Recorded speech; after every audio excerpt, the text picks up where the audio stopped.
Hello નમસ્કાર વિદ્યાર્થી મિત્રો, કેમ છો? મજામાં? હું નીલકંઠ પંડિત ઓનલાઈન એજ્યુકેશનમાં આપનું હાર્દિક સ્વાગત કરું છું. વિદ્યાર્થી મિત્રો, આજે આપણે ધોરણ 12 ની અંદર અર્થશાસ્ત્ર વિષય વિશે વાત કરશું, જેમાં આપણે આકૃતિ વિશે ભણી રહ્યા છીએ.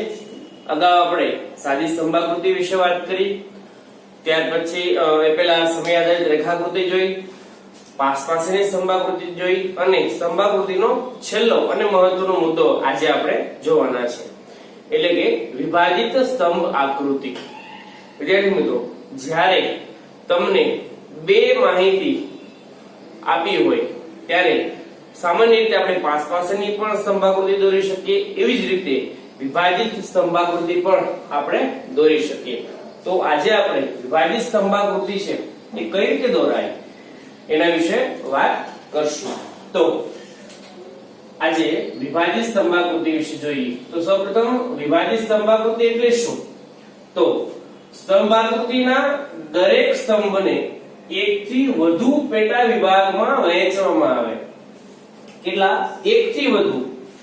તો અહીંયા આગળ આપણે જોઈએ છે તો આ આકૃતિ કઈ છે? આ તો સાદી સ્તંભાકૃતિ છે, પણ હવે આપણે એકથી વધુ પેટા વિભાગમાં વહેંચવાની છે. એટલે કે આ એક સ્તંભ છે જાન્યુઆરી ફેબ્રુઆરીનો, એ 70 નું વેચાણ બતાવે છે. તો એના બે ભાગ પાડેલા છે કે ગ્રામ્ય વેચાણ છે 30 અને શહેરી વેચાણ છે એ 40 છે. તો એનું વિભાજન કરવાનું છે, એટલે સ્તંભાકૃતિના દરેક સ્તંભને એકથી વધુ પેટા વિભાગમાં વહેંચવામાં આવે ત્યારે જે આકૃતિ બને તેને વિભાજિત સ્તંભાકૃતિ તરીકે ઓળખવામાં આવે. ખાસ યાદ રાખજો, વિભાજિત સ્તંભાકૃતિ તરીકે ઓળખાય છે.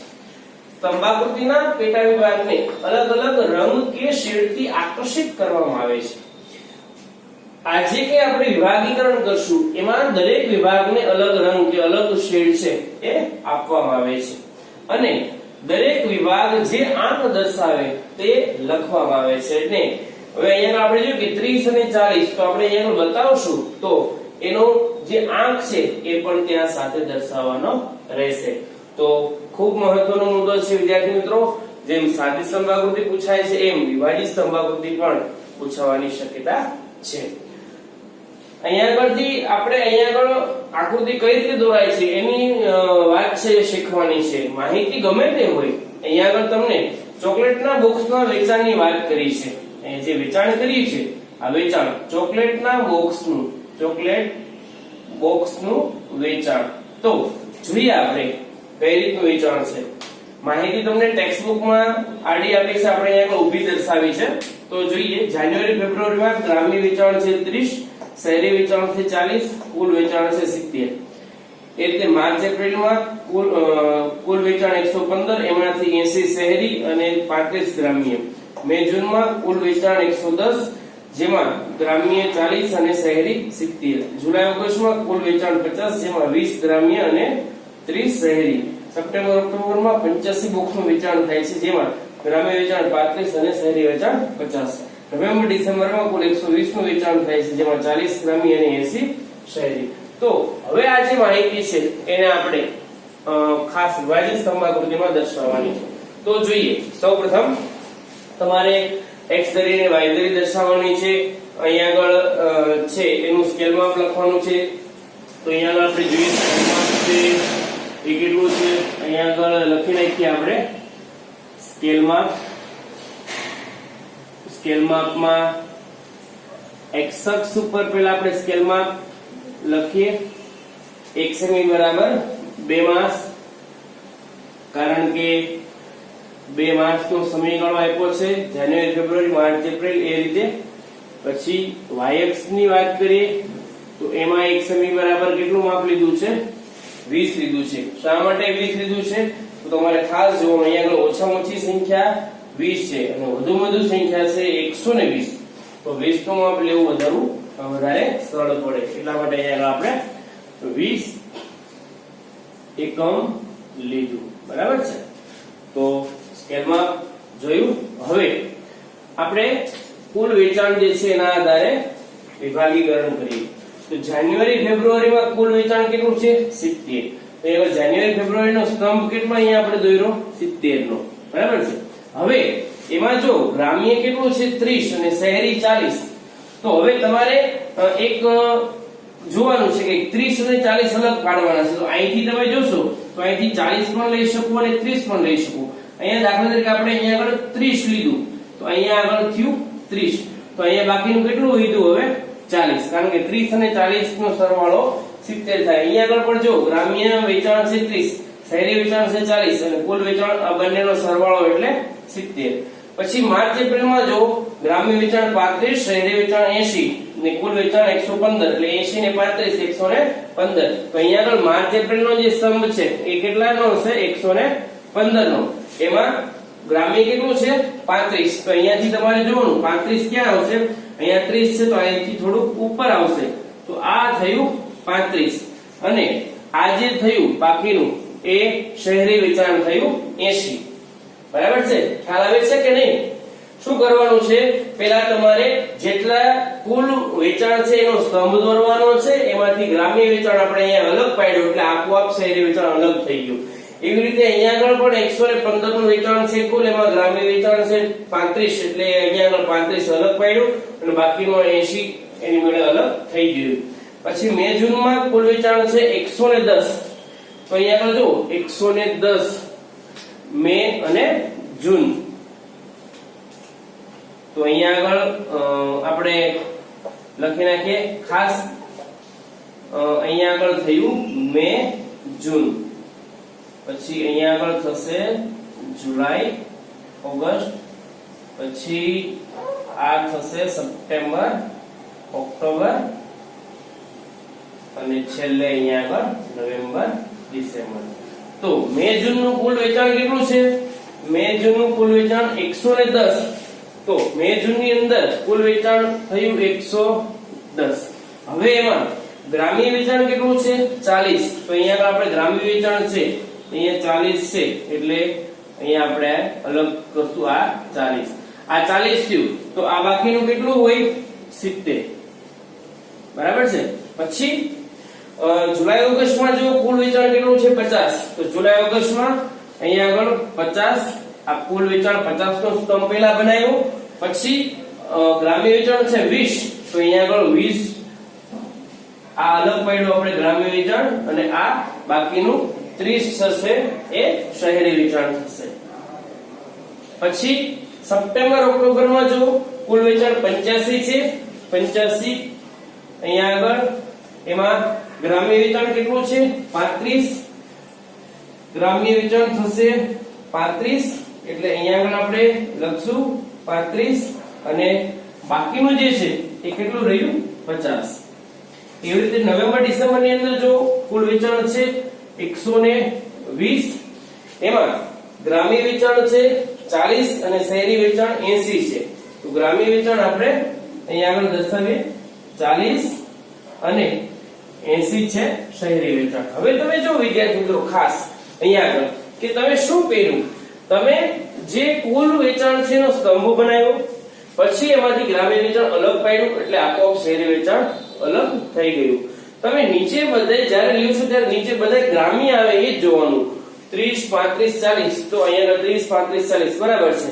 ઘણીવાર આપણે ઊંધું કરીએ તો કે અહીંયા આગળ ગ્રામ્ય, તો ગ્રામ્ય અહીંયા લીધું પછી અહીંયા લીધું, એમ નહીં.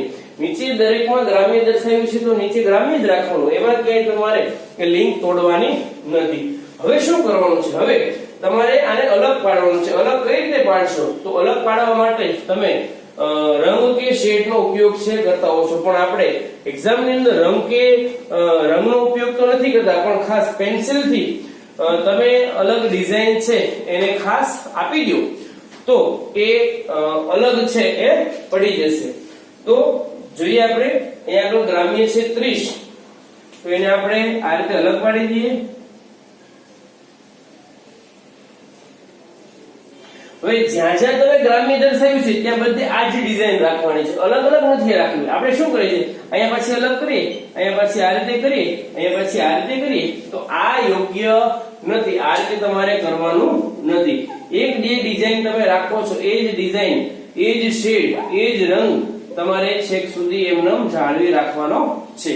અહીંયા આગળ આપણે આ રીતની જે લાઈન કરી છે એમ દરેક ગ્રામ્ય વેચાણના જે સ્તંભના ખૂણા છે સ્તંભ છે એ આ રીતે તમારે દર્શાવવાના છે.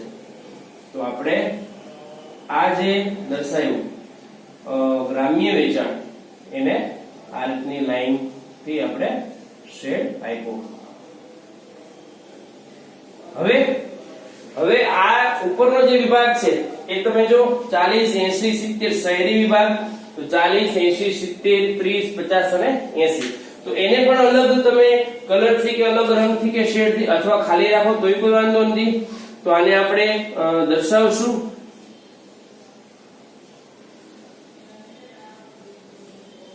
આ રીતે તમે કોઈ પણ ડિઝાઇન દર્શાવી શકો, એવું જરૂરી નથી કે આ જ રીતે તમારે દર્શાવવું. તમે અલગ રીતે તમારી રીતે પણ દર્શાવી શકો છો.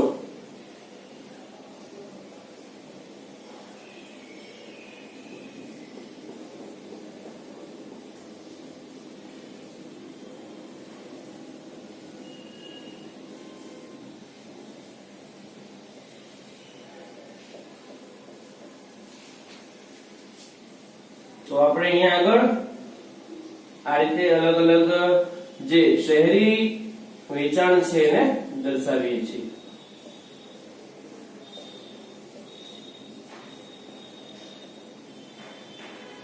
જો વિદ્યાર્થી મિત્રો, આ વિભાજિત સ્તંભાકૃતિ તૈયાર થઈ ગઈ. જો જાન્યુઆરી ફેબ્રુઆરી નો સ્તંભ, 70 ફૂલ વેચાણ, 30 ગ્રામ્ય અને 40 શહેરી. તો આ રીતે તમારે વિભાજિત સ્તંભાકૃતિ છે એ દોરવાની છે. હવે ખાસ સંજ્ઞા સૂચિ તમારે અહીંયા આગળ છે એ બતાવવાની છે. તો આપણે સંજ્ઞા સૂચિ છે લખી નાખીએ. સંજ્ઞા સૂચિ એમાં ગ્રામ્ય વેચાણ છે અને શહેરી વેચાણ છે. શહેરી વેચાણ, તો ગ્રામ્ય વેચાણ માટે તમે કઈ સંજ્ઞા છે આપી છે? તો ગ્રામ્ય વેચાણ માટે તમે આ રીતની સંજ્ઞા આપી છે, તો એ દર્શાવવાની. શહેરી વેચાણ માટે તમે આ રીતની ડિઝાઇન શેડ આપ્યો છે, તો એ તમારે અહીંયા આગળ સંજ્ઞા સૂચિ દર્શાવવાની. તો આ છે એ આપણી વિભાજિત સ્તંભ આકૃતિ. વિભાજિત સ્તંભ આકૃતિ છે તૈયાર થઈ ગઈ છે. આ રીતે તમારે વિભાજિત સ્તંભ આકૃતિ દોરવાની છે. હવે આનું વિશ્લેષણ લખવાનું છે. તો આપણે જેમ વિશ્લેષણ અગાઉ જે પ્રમાણે લખતા જઈએ છીએ એ જ રીતે લખવાનું છે. કઈ રીતે લખશું? આપેલ આકૃતિ માહિતી પરથી વિભાજિત સ્તંભાકૃતિ દોરવામાં આવી છે. બીજો મુદ્દો, x ધરી પર માસ દર્શાવવામાં આવ્યા છે, y ધરી પર વેચાણ દર્શાવવામાં આવ્યું છે. આમાંથી જોઈ જોઈને જ લખવાનું છે. પછી ત્રીજો મુદ્દો તમે બનાવશો, જાન્યુઆરી ફેબ્રુઆરીમાં કુલ વેચાણ 70 છે, ગ્રામ્ય જેમાં ગ્રામ્ય 30 અને શહેરી 40. પછી માર્ચ એપ્રિલમાં કુલ વેચાણ 115 છે, જેમાં ગ્રામ્ય 35 અને શહેરી 80. આ રીતે જે છે આપણે લખીએ છીએ એટલે તમારે મુદ્દાઓ બધા લખવાના છે. પછી મે જૂન નું, પછી જૂન જુલાઈ ઓગસ્ટ સપ્ટેમ્બર ઓક્ટોબર અને નવેમ્બર ડિસેમ્બર, એ રીતે વિશ્લેષણ લખવાનું છે. અને પછી એક સારાંશનો મુદ્દો જે લખવાનો છે હું તમને કહી દઉં છું. તો અહીંયા તમે જો કે સૌથી ઓછામાં ઓછું વેચાણ છે એ કયું છે? તો એ જુલાઈ ઓગસ્ટમાં છે, અને સૌથી વધુમાં વધુ વેચાણ છે એ નવેમ્બર ડિસેમ્બરમાં છે. તો તમે લખી શકો કે સમગ્ર વર્ષ દરમિયાન સૌથી ઓછું વેચાણ જુલાઈ ઓગસ્ટ અને સૌથી વધુ નવેમ્બર ડિસેમ્બરમાં છે. એ રીતે તમે ગ્રામ્ય વેચાણમાં પણ વિભાગ પાડી શકો કે સૌથી ઓછું વેચાણ ગ્રામ્ય ઓછું વેચાણ જુલાઈ ઓગસ્ટમાં 20 અને મે જૂનમાં અને નવેમ્બર ડિસેમ્બરમાં સૌથી વધુ 40 છે. એ રીતે શહેરીમાં પણ લખી શકો કે સૌથી ઓછું વેચાણ છે 30 જુલાઈ ઓગસ્ટમાં અને સૌથી વધુ વેચાણ છે એ માર્ચ એપ્રિલમાં અને નવેમ્બર ડિસેમ્બરમાં 80 છે. તો એ રીતે પણ તમે લખી શકો. એ ન લખો તો ચાલે, પણ આ ખાસ લખવાના કે સમગ્ર વર્ષ દરમિયાન સૌથી ઓછું વેચાણ જુલાઈ ઓગસ્ટમાં 50 થાય છે અને નવેમ્બર ડિસેમ્બરમાં 120 થાય છે. તો આમ તમારા 7 થી 8 મુદ્દા છે વિશ્લેષણના થઈ જશે. તો એ હોમવર્ક ની અંદર તમારે આ આલેખ દોરવાનો છે અને એના વિશ્લેષણ છે લખવાનું છે. તો હવે આગળ આપણે જે 3 સ્તંભાકૃતિ છે એના વિશે વાત કરી. સાદી સ્તંભાકૃતિ, પાસપાસની સ્તંભાકૃતિ અને વિભાજિત સ્તંભાકૃતિ. પછીના મુદ્દામાં આપણે પાછા મળીએ છીએ. વિદ્યાર્થી મિત્રો, હવે આપણે આ મુદ્દામાં આગળ વધતા ખાસ મહત્વનો મુદ્દો છે સ્તંભ આકૃતિ દોરતી વખતે ધ્યાનમાં રાખવાની બાબતો. સ્તંભ આકૃતિ દોરતી વખતે ધ્યાનમાં રાખવાની બાબતો. આપણે સ્તંભ આકૃતિ જોઈ, એના પ્રકારો જોયા. સાદી સ્તંભ આકૃતિ, પાસપાસની સ્તંભ આકૃતિ અને વિભાજિત સ્તંભ આકૃતિ, જે આપણે હમણાં આગળ વાત કરી. હવે સ્તંભ આકૃતિ જે છે, સાદી હોય, પાસપાસની હોય કે વિભાજિત હોય, હવે એ દોરતી વખતે ખાસ ધ્યાનમાં રાખવાની બાબતો છે. તો ધ્યાનમાં રાખવાની કઈ કઈ બાબતો કે જેથી કરીને તમને પરીક્ષામાં 5 માંથી 5 માર્ક મળી જાય? ખાસ એમાં દોરતી વખતે તમારે કઈ કઈ બાબતો ધ્યાનમાં રાખવાની છે કે તમારો અડધો માર્ક પણ ન કપાય? તો ખાસ જોઈએ આપણે સ્તંભ આકૃતિ દોરતી વખતે કઈ કઈ બાબતો છે એ તમારે ધ્યાનમાં લેવાની છે. નંબર 1, દરેક સ્તંભની પહોળાઈ સરખી હોય છે, કારણ કે તે મૂલ્ય દર્શાવતી નથી. પહોળાઈ, તો આ શું છે? પહોળાઈ છે. આ સ્તંભ જે છે એની પહોળાઈ દરેકમાં કેવી હોવી જોઈએ? સરખી હોવી જોઈએ. એટલે કે ઘણીવાર આપણે આમ કરતા હોઈએ છીએ, આ સ્તંભ આટલો દોર્યો, પછી બીજો સ્તંભ છે ને એ થોડો આમ જાડો પાડો દોર્યો, મારી જેવો, બરાબર ને? આ સ્તંભ નાનો, આ સ્તંભ મોટો, તો મોટું પતલું થઈ ગયું. આવું નથી કરવાનું. દરેક સ્તંભ જે છે એની પહોળાઈ છે કેવી હોવી જોઈએ? સરખી. જો આ પહોળાઈ એટલી છે, આની એટલી છે, આની એટલી, બધાની સરખી છે, આવું હોય તો એ સારું લાગે નહીં. શું કામ? કારણ કે આમ ગમે એટલો તમે સ્તંભ જાડો પાડો બનાવો તો એ કઈ એનું માપ દર્શાવશે નહીં. કારણ કે સ્તંભની ઊંચાઈ છે, જે લંબાઈ છે એ એનું માપ દર્શાવે છે, પહોળાઈ છે એનું માપ દર્શાવતી નથી. એટલે ખાસ યાદ રાખવાનું, પહોળાઈ સરખી હોય છે કારણ કે તે મૂલ્ય દર્શાવતી નથી. નંબર 2, દરેક સ્તંભની લંબાઈ કે ઊંચાઈ ચલના મૂલ્યને અનુરૂપ હોવી જોઈએ. એટલે કે અહીંયા આગળ આપણે જો દરેક સ્તંભ એક સરખા બનાવ્યા છે નહીં. એક છે જાન્યુઆરી ફેબ્રુઆરીનો સ્તંભ છે 70 સેમીનો 70 એકમનો છે, કારણ કે એમાં 70 નું વેચાણ છે. માર્ચ એપ્રિલમાં 115, દરેકમાં અલગ અલગ છે. અલગ અલગ એટલે કે ચલનું જેટલું મૂલ્ય છે એને અનુરૂપ છે તમારે સ્તંભ દર્શાવવાનો છે. ત્યાર પછી નંબર 3, દરેક સ્તંભ વચ્ચેનો ગાળો સરખો હોવો જોઈએ. એટલે શું? સ્તંભ વચ્ચેનો ગાળો એટલે બે સ્તંભ જે છે તમે દોર્યા એ બંને વચ્ચેનો ગાળો સમાન હોવો જોઈએ. એ ગાળો છે એ ઘણીવાર આપણે આવું કરતા હોઈએ છીએ. જો x ધરી y ધરી અહીંયા આપણે દર્શાવ્યું, એક સ્તંભ તમે અહીંયા દોર્યો, બીજો સ્તંભ અહીંયા દોર્યો, ત્રીજો સ્તંભ પાછો અહીંયા દોર્યો. આમ ન હોવું જોઈએ.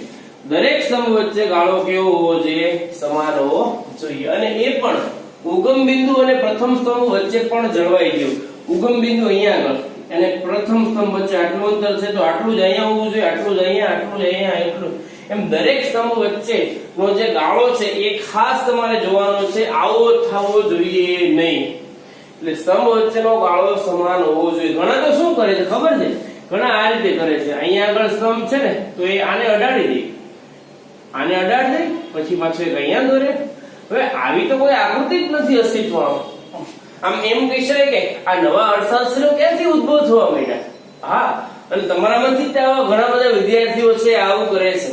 તો ખાસ આવું થવું જોઈએ નહીં, એ ધ્યાન રાખવાનું છે. ત્યારબાદ નંબર 4, દરેક સ્તંભ x ધરી પર દોરાય છે અને જેના પર જે પરિબળ દર્શાવી એને શું કહેવાય છે? આધાર કહેવાય છે. આનો આધાર શું? આ વેચાણ છે તો કયા મહિનાનું છે? તો જાન્યુઆરી ફેબ્રુઆરી. આ વેચાણ છે કયા મહિનાનું? તો સપ્ટેમ્બર ઓક્ટોબરનું. એટલા માટે x ધરી પર દર્શાવાતા જે મૂલ્ય છે એને શું કહેવાય છે? આધાર કહેવામાં આવે છે. અને એમ કહીએ તો કે ભાઈ આજનો જે આધુનિક સમય છે એમાં આડા સ્તંભ છે એ પણ દોરાય છે. ઉભા સ્તંભ આપણે દોર્યો ને એની બદલે આડા સ્તંભ y ધરી પર પણ દોરવાની રીત પ્રચલિત છે. કોમ્પ્યુટરની અંદર તમે જો તમે કોઈ માહિતી લખશો ને, તમે કોઈ ચાર્ટ સિલેક્ટ કરશો એટલે ઘણા બધા ઓપ્શન આવશે. એમાં આડા સ્તંભ પણ વ્યવહારમાં હવે ઉપયોગમાં થવા લાગ્યા છે. કઈ રીતે આડા સ્તંભ? એટલે આ રીતે સ્તંભ હોય. આપણે x ધરી પર દોરીએ એની બદલે કઈ ધરી પર? y ધરી પર સ્તંભ દર્શાવવામાં આવ્યા હોય અને માહિતી દર્શાવવામાં આવી હોય. તો એવું પણ કોમ્પ્યુટરની મદદથી આધુનિક સમયમાં થઈ શકે છે. ત્યાર પછી નંબર 5, દરેક ઉભો સ્તંભ માહિતીના ક્રમમાં જ દોરવામાં આવે છે. આપણે આગળ જોયું ને કે પહેલા જાન્યુઆરી ફેબ્રુઆરી લીધું, પછી માર્ચ એપ્રિલ લીધું. એના કરતા એમ લીધું હોય તો કે પહેલા સૌથી ઓછું વેચાણ જુલાઈ ઓગસ્ટમાં છે, પહેલો સ્તંભ આ, પછી તો કે ભાઈ આ બીજો, પછી તો 85, પછી 110, પછી 115 અને છેલ્લે 120 એમ કર્યું હોય તો નહીં. માહિતી તમને જે રીતે આપી છે એ જ રીતે ક્રમિક તમારે દર્શાવવાના છે. પ્રથમ માહિતી માટેનો સ્તંભ પહેલો હોવો જોઈએ, એટલે કે ઉદ્ગમ બિંદુથી પહેલો દોરવામાં આવે છે. બીજી માહિતી માટે બીજું, એમ ક્રમમાં તમારે સ્તંભ છે દોરવાના છે. તો ખાસ વિદ્યાર્થી મિત્રો, સ્તંભાકૃતિ દોરતી વખતે ધ્યાનમાં રાખવાની આ 5 બાબતો અલગથી પૂછાઈ શકે તો આપણે ધ્યાનમાં લેવાની છે. તો આજે આપણે સ્તંભાકૃતિ કઈ રીતે દોરવાની છે એ દોરી, એના વિશેષણ વિશે વાત કરી, એના અર્થ વિશે વાત કરી અને સ્તંભાકૃતિ વિભાજિત સ્તંભાકૃતિ વિશે આપણે માહિતી લીધી. અને સ્તંભાકૃતિ જે છે પછી સાદી હોય, પાસપાસી હોય કે વિભાજિત હોય, આ તમામ સ્તંભાકૃતિઓ દોરતી વખતે કઈ કઈ બાબતો ધ્યાનમાં રાખવાની છે એના 5 મુદ્દા વિશે વાત કરી. હવે નેક્સ્ટ વિડિયોની અંદર આપણે ત્યાર પછી જે વૃત્તાંશ આકૃતિનો મુદ્દો છે એના વિશે ચર્ચા કરશું. તો હવે વૃત્તાંશ આકૃતિ આપણે જ્યારે દોરવાની છે ત્યારે ખાસ એનું જે રાઉન્ડ માસ્ટર આવે છે એ તમારે લેવાનું છે. રાઉન્ડ માસ્ટર ની મદદથી તમે સારી રીતે દોરી શકો વૃત્તાંશ આકૃતિ. અને એમાં રાઉન્ડ માસ્ટર તમારી પાસે કદાચ આખું નથી તો અડધું રાઉન્ડ માસ્ટર આવે છે તમે તમારા કંપાસ બોક્સ ની અંદર, તો એવું હોય તો પણ ચાલશે. તો નેક્સ્ટ વિડિયો ની અંદર આપણે વૃત્તાંશ આકૃતિ વિશે ચર્ચા કરશું. Thank you.